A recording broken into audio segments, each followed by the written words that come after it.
Fala galera, como é que vocês estão? Aqui estou eu, professor Fernando Souza, para mais uma videoaula de revisão. Então, solta a vinheta.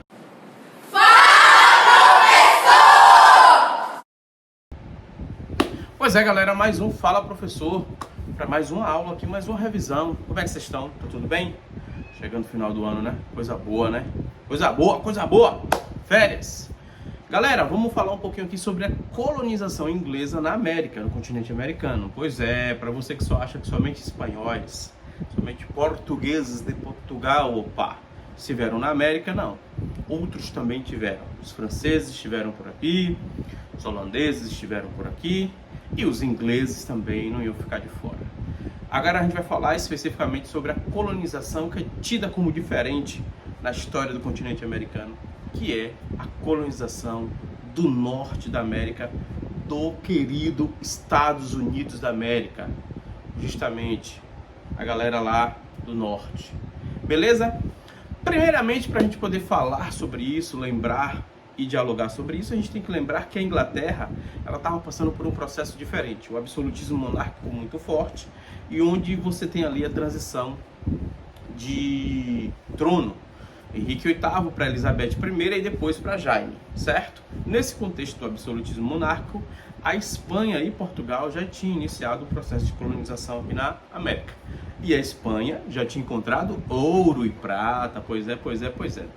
Depois que a Espanha encontrou ouro e prata, isso obviamente chamou a atenção de todo mundo. A Rainha Elizabeth I, você lembra dela, né? Eu sou fã dela, sempre falo dela. A Rainha Virgem, ela tinha começado a fazer os cercamentos na Inglaterra. E esse cercamento vai ser importantíssimo para você ver o surgimento lá da Revolução Industrial na Inglaterra. Mas aí é papo para outra videoaula. O que você quer saber sobre isso? Você quer saber que, primeiro, ela é a rainha que vai incentivar a colonização desse continente, na parte inglesa, e também isso vai gerar com que muitas pessoas lá na Inglaterra não tenham onde morar. A população rural vai sair da zona rural e não vai ter para onde ir. Então a gente vai ter esse público para vir para cá, os azarões, os pequenos agricultores, os artesãos, e é essa galera que vai ocupar as colônias do sul. E também vai ter a galera perseguida. A perseguição política, a perseguição religiosa vai marcar esse momento na Europa. A gente não repara a bagunça não, tá meio bagunçado no escritório, né? Sabe como é que é, né? Final de ano para professor. Ah, e não pode esquecer o Pix. Pix! Pô, eu tô a oportunidade agora de fazer o professor feliz, pô. Final do ano, pô. Chama aí tua avó, pô. Chama aí teu avô, chama aí tua mãe, teu tio. Faz aí, pô. Faz valer aí, pô. Mete aí aquele Pix aí federal, pô. Oxi, e é como? Galera, o que é que vai acontecer? Essa galera que vai ser perseguida, professor, que é uma perseguição religiosa, você não pode ter a sua religião em paz. A galera que começou a ter uma religião diferente, no caso da Inglaterra, os calvinistas, no caso da França, os huguenotes, é a galera que é os... no caso da Inglaterra, os calvinistas vão ser chamados de puritanos. Não esquece esse nome. E no caso da França, os calvinistas vão ser chamados de huguenotes. Essa galera não é anglicano nem católico. Então o que é que vai acontecer com essa galera? Essa galera vai sair de lá corrida, fugida, para não morrer devido aos conflitos. Vocês sabem quem está aqui no meu pé, né? É Lili. Lili está aqui no meu pé. Wolverine, o gordo, está ali deitado, dormindo. Que é, paizinho? Você quer aparecer no vídeo aí? Não vai aparecer hoje. Sua beleza hoje vai ficar ocultada. Essa galera vai ser perseguida e essa galera vai migrar para os Estados Unidos. E tá aí a grande importância, galera, dessa galera chegando. Os chamados puritanos, que são esses calvinistas ingleses, eles vão chegar na parte norte da América com a intenção de morar lá, de criar uma nova nação. E esse intuito de criar uma nova nação, esse intuito de fazer um novo lar, o chamado New World, gostou da pronúncia? Aqui é inglês porque é bilíngue. New World, ou Novo Mundo, vai ser justamente a concepção que eles vão dar à liberdade religiosa, a concepção que eles vão dar aos direitos civis.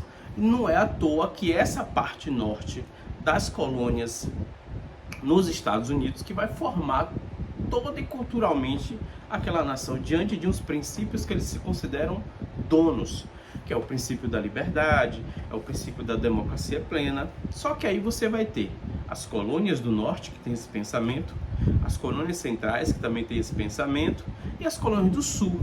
E tá aí a diferença. As colônias do sul vai ser literalmente igualzinho como foi aqui o resto da América, uma colônia de exploração.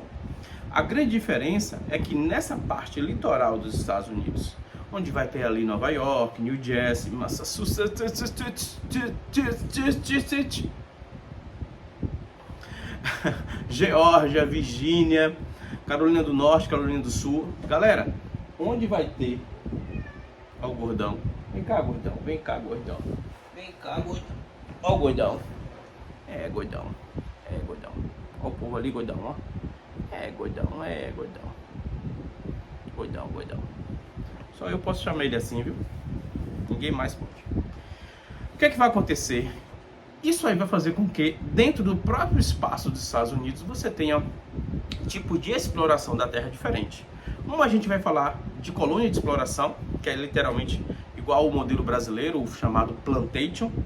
É monocultura, é latifúndio, é trabalho africano escravizado, é mercado de exportação.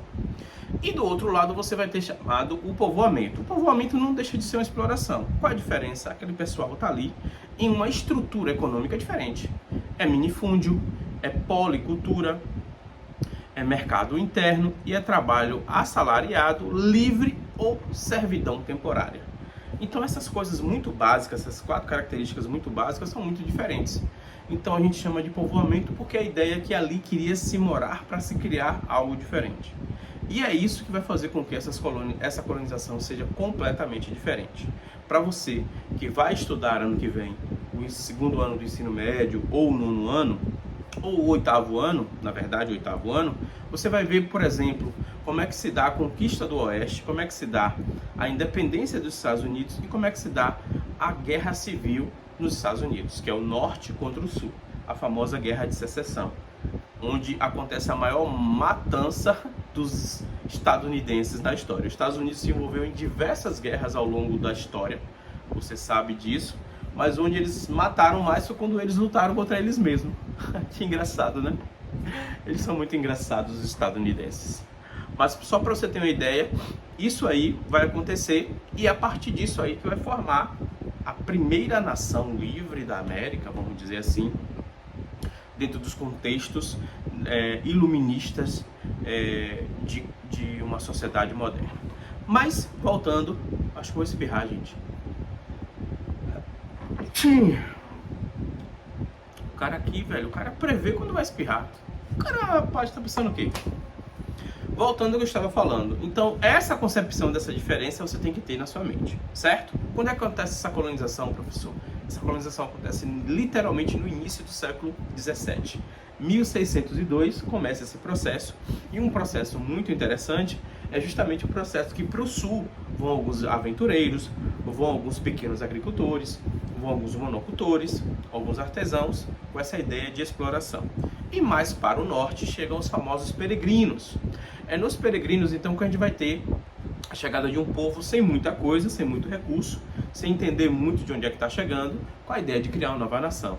Aí tem a famosa realização daquele feriado, que inclusive é semana que vem, que é a última quinta-feira do ano, ou é essa quinta-feira, que é o Thanksgiving, o Dia de Ação de Graça, que é uma história muito bonitinha, mas também um pouco macabra, né? Que é a ideia de que alguns desses puritanos, esses religiosos, eles chegam nos Estados Unidos e pegam um intenso inverno. Eles não tinham essa consciência e pegam aquelas nevascas muito fortes. E acontece que o encontro entre eles e os indígenas acontece de uma forma muito mais tranquila por parte dos indígenas, que acabam ajudando eles no processo de entender como é que acontece a agricultura dentro de um inverno muito forte, um inverno muito pesado.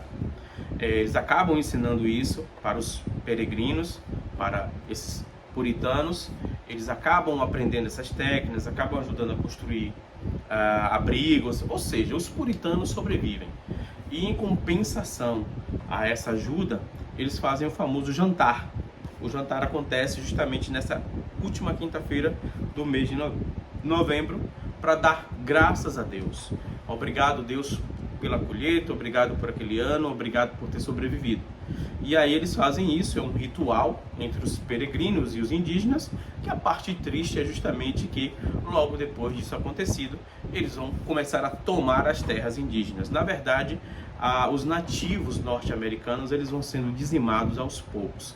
Ano que vem, no oitavo ano, ou você no segundo ano do ensino médio, vai perceber que essa conquista do Oeste, ela vai acontecer de forma muito sanguinária. Então é uma tomada de poder, porque os Estados Unidos mesmo, era só aquele litoralzinho ali, onde tinha as 13 colônias, né? E todo o resto não era. Ele vai ser comprado uma parte da França e o outro vai ser tomado literalmente, sobretudo a parte que pertencia ao México, que a gente pode chamar de Velho Oeste, a terra do Bang Bang, do Faroeste. Isso fala um pouco também sobre a concepção norte-americana, galera, com relação ao porte de armas, ao uso de leis, mas isso é papo para uma outra aula. Mas é só para vocês saberem que tudo historicamente tem uma explicação, e essa conquista do Oeste ela vai acontecer de uma forma bem diferente. O nativo norte-americano, professor, é diferente do nativo brasileiro, por exemplo, do indígena brasileiro, muito diferente, né? É tanto que eles não vão ser muito bem recebidos, esses ingleses, como os portugueses foram aqui, na maioria dos casos. Então a gente tem aí um processo de dizimação muito forte mesmo nos Estados Unidos, ok? Essa primeira colônia que vai ser fundada vai ser a colônia da Virgínia, em homenagem à Rainha Elizabeth I, a Virgínia, quer dizer a Virgem, e vocês sabem que o apelido dela era a Rainha Virgem, porque ela não teve filhos. Então é um processo que vai dar dessa forma, com essas características distintas entre as colônias centrais e do norte e as colônias do sul. Quando eu falo colônias do sul, são as colônias do sul dos Estados Unidos, tá? A gente está falando dos Estados Unidos, América do Norte, terra do Mickey Mouse, Burger King, McDonald's, Starbucks, Apple. Você que está assistindo aqui, você gosta dessas coisas, né? Eu nunca fui na Disney. Se você quiser patrocinar uma viagem minha na Disney, patrocine, fala com seu pai, com sua mãe, sei lá, às vezes é o dono de uma empresa de viagens. Bora proporcionar isso pro professor, ele faz um vídeo eterno enquanto ele estiver lá e todo mundo vai rir. É uma oportunidade. Galera, então para você ficar esperto, essa é uma revisão muito clara, muito objetiva, para você entender como é que funcionou essa colonização da América do Norte. Aqui eu me atentei apenas à parte da colonização inglesa. A colonização francesa a gente não comentou, certo? É um pouco parecida, mas o foco é justamente na colonização inglesa. Essa colonização então ela vai acontecer diferentemente do norte para o sul e por conta desses motivos de chegada na América. Professor, tem alguma outra coisa que influencia a diferenciação entre o norte e o sul lá nos Estados Unidos nesse período? O clima, ele também vai ser um pouco diferente, e isso tudo vai promover o famoso comércio triangular. O comércio triangular ele vai acontecer entre América, Europa e África. América, Europa e África, sempre. O que é que comercializava nisso? Saía muito daqui da América o rum, o melaço, para poder trocar por pessoas escravizadas para serem comercializadas. Então esse comércio triangular vai acontecer o tempo todo. Na monocultura, nas colônias do sul, que vai se destacar no início, vai ser justamente a plantação de algodão e a plantação de fumo, certo? Essa aí que vai sair de cara, né? O algodão, na verdade, ele vai ser o carro-chefe nesse momento na monocultura no início da colonização, lá nas colônias do sul dos Estados Unidos. Ok? É isso aí. Um beijo para todos e todas. Espero que vocês tenham gostado aqui dessa aula revisão, né? O conteúdo inteiro que eu estou dando, eu sempre trago aulas de revisão. E contribui no Pix aí, meu irmão. Manda aquele Pix aí, pô. Vai. Larga de ser mão de vaca, pô. Mão de boi. Mão de cabrito. O que mais? Mão de ovelha? Você quer ser chamado na rua de mão de ovelha? Me diga se você quer. Quer? Não quer? Então faz logo esse Pix, brother. Beijo, galera. Até a próxima.